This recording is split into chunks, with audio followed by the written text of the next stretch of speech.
You ask Tiger to solve. This deals with linear equations with one unknown. The final result is u equals -40. Let's solve it step by step. Swap sides. Isolate the u. Multiply both sides by inverse fraction 8 over -3. Move the negative sign from the denominator to the numerator. Group like terms. Multiply the coefficients.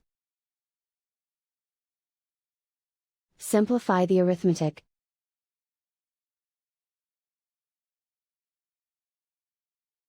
Move the negative sign from the denominator to the numerator.